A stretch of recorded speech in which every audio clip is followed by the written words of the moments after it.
Alors, l'Europe va soutenir un deuxième projet de batterie avec 2,9 milliards d'euros d'aide publique. Rien que ça, je sens que ça va encore gueuler dans les commentaires de la part des anti-VE qui vont crier au complot, au scandale avec toutes ces aides publiques de l'Europe. En plus de l'Airbus des batteries, l'Europe vient de donner son accord pour soutenir un deuxième projet visant à développer de nouvelles générations de batteries. Il est baptisé Innovation européenne dans les batteries, tout simplement, et va bénéficier de 2,9 milliards d'euros d'aide publique. Le projet Airbus des batteries ne sera pas le seul en Europe, visant à doter notre continent d'une force de frappe à terme sur les batteries et surtout de nouvelles générations de batteries. En effet, hier, mardi 26 janvier 2021, la Commission européenne a donné son accord à 12 États membres de l'Union européenne pour qu'ils puissent débloquer 2,9 milliards d'euros d'aide publique pour un nouveau projet baptisé Innovation européenne dans les batteries. Comme son nom l'indique, ce projet vise à donner à l'Europe une avance, ou du moins à lui permettre de rattraper son retard dans la technologie des batteries pour les véhicules électriques, face à l'Asie qui a pris objectivement une grande avance dans ce domaine. Oui, c'est sûr.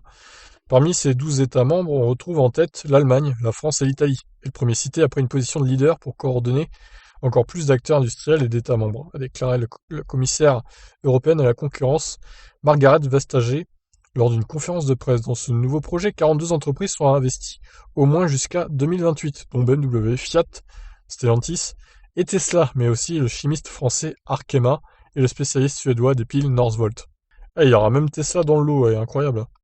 Pourtant, c'est pas des Européens, hein, Tesla.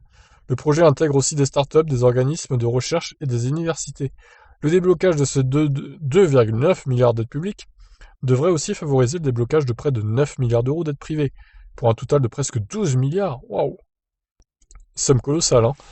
Avec ce nouveau et second projet, l'Europe compte bien revenir dans la course aux batteries. L'Asie domine le marché actuellement, avec la moitié des voitures électriques qui se vendent rien qu'en Chine, pays qui possède les 2 tiers des capacités de fabrication, tandis que l'Europe ne compte que pour 3% de la production de cellules pour les batteries. Le but est d'arriver à atteindre les 25% de part de marché au niveau mondial à la fin de la décennie, en se concentrant aussi sur la recherche sur de nouveaux types de batteries.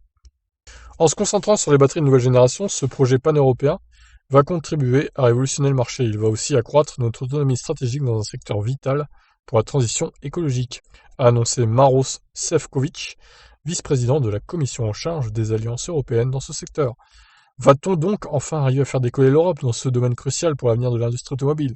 Nous le verrons, car il ne faut pas oublier que dans le même temps, les pays d'Asie et d'Amérique du Nord investissent aussi. Bon, bah écoutez. En tout cas, ils se donnent les moyens, et j'espère que cet argent sera dépensé utilement, et pas que certains s'en mettront plein les poches pour du beurre, on va dire. Croisons les doigts. Je vous laisse réagir dans les commentaires, qu'est-ce que vous en pensez? Ciao, ciao.